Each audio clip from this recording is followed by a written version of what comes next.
훌륭한 디자이너는 정말 하루아침에 만들어지는 것이 아니에요. 그래서 중간에 지치면 안 돼요. 그러려면 이 일을 정말 순수하게 즐길 줄 알아야 되거든요.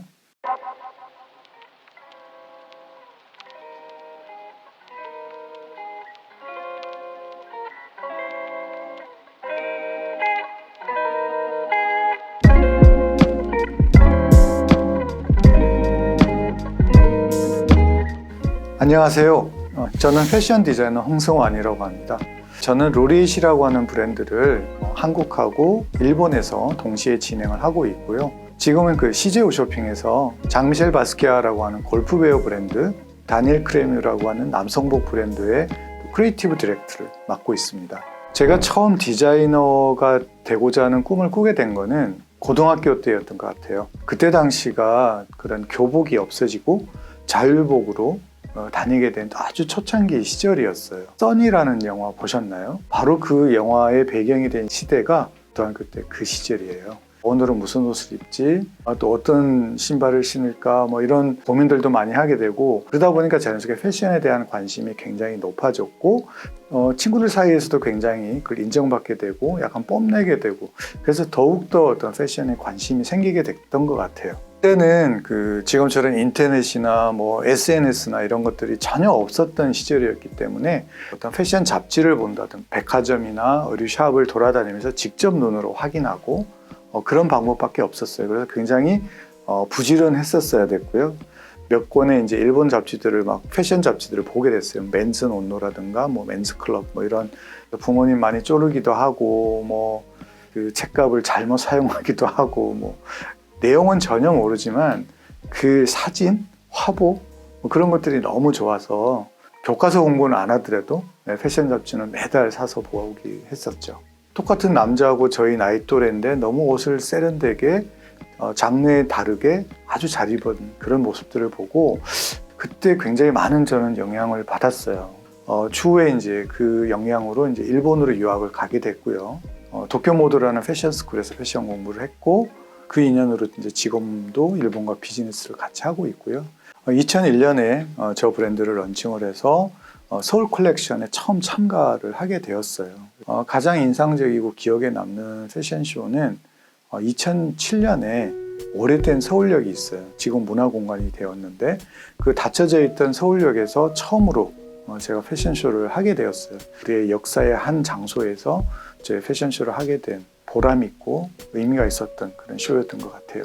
그런 과정에서 올해의 디자이너라는 그래서 문화부 장관상인데 그 상을 이제 14년에 제가 수상하게 되었죠. 영광스럽게 자긍심이나 이제 동기부여가 돼서 스스로도 더 노력을 하게 된 그런 계기가 됐던 것 같아요. 패션 디자이너는 의류나 신발이나 가방 이런 잡화 이런 모든 어떤 패션 상품들을 발상하고 또 고안하고 그래서 만드는, 완성하는 일을 하는 겁니다. 직접 옷을 만들 수도 있겠지만 그 옷을 만들어주는 어떤 테일러나 생산하는 쪽과 계속 컨택하고 커뮤니케이션해서 정말 완성도 높은 옷을 만드는 그런 일을 하는 것이 패션 디자이너라고 할 수 있습니다. 그래서 패션 디자이너의 일이란 어떤 면으로 보면 굉장히 좀 주관적인 자신에게 굉장히 충실한 작업이라고 할 수 있어요. 근데 패션 크리에이티브 디렉터라는 거는 어떻게 보면 좀 객관적인 혼자만의 작업이 아니라 그 브랜드를 이끌어가는 모든 스태프들과 같이 움직이는 그런 일이라고 볼 수 있어요. 비유를 하자면 디자이너는 어떤 하나의 나무를 가꾼다고 생각을 할 수 있고 크리에이티브 디렉터는 나무가 많은 그런 숲을 만드는 작업이다라고 생각하면 쉬울 것 같아요. 호기심이라고 생각을 해요. 사람의 몸에 있는 근육과도 같아서 쓰지 않으면 아무리 본인이 뛰어난 재능을 가지고 태어났다 하더라도 약해지고 작아질 수밖에 없는 거거든요. 그래서 저는 하나 좋은 방법을 추천해드리면 메모하는 습관을 추천드려요. 뭔가 생각이 났거나 아니면 어떠한 것을 봤을 때 직접 적거나 메모를 하면 주체가 자기 자신이 되고 내용뿐만 아니라 그 상황이 아주 머릿속에 오랫동안 남아있게 돼요. 지금까지 쭉 우리가 디자이너 활동을 했던 그 10년, 20년 동안의 아카이브가 정말 서랍장에서 그대로 그런 것들을 뽑아내 볼 수가 있는 방법이거든요. 10년이 넘도록 지금도 계속 저도 직접 메모하고 그려보고 이런 습관을 가지고 있고 그 수첩을 지금도 계속 갖고 있어요. 이런 질문을 한번 받았어요. 이제 패션 디자이너가 되기 위해서 막 준비를 하는 친구였는데 저는 아무런 지식도 없고 단순히 그냥 옷이 너무 좋아요. 근데 제가 패션 디자이너가 될 수 있을까요? 라는 질문을 받은 적이 있어요. 저는 그때 바로 대답을 해줬습니다. 물론이고요. 일로서 혹은 의무적으로 옷을 대하다 보면 금방 지칠 수밖에 없고 실정이 나기 마련이거든요. 정말 단순히 정말 순수하게 좋아하는 것만큼 강한 동기는 없고 이게 정말 충분한 동기가 될 수 있습니다. 그것부터 시작할 수 있는 거라고 생각이 들어요. 패션 디자인의 길이 정말 쉬운 길은 아니에요. 요즘 워라벨이라고 하는 것도 지켜지기 어렵고요. 경험으로 깨우치고 판단을 하는 어느 정도 시간이 꼭 필요한 일이기 때문에 그런 거거든요. 그래서 이런 고난을 극복한 사람 중에서 훌륭한 디자이너가 되는 기회를 잡을 수 있는 거예요. 저도 여러 패션 브랜드에서 이제 수련을 하고 저의 브랜드를 만들어서 지금까지 걸어오면서 저 개인적인 시간을 희생했다고 저는 생각을 합니다. 그 대신 제가 배운 것도 많고 경험한 것도 많기 때문에 저는 디자이너로서 자신 있게 앞으로 더 나아갈 수 있는 동기가 되었다고 생각을 하고 있어요. 훌륭한 디자이너는 정말 하루아침에 만들어지는 것이 아니에요. 그래서 중간에 지치면 안 돼요.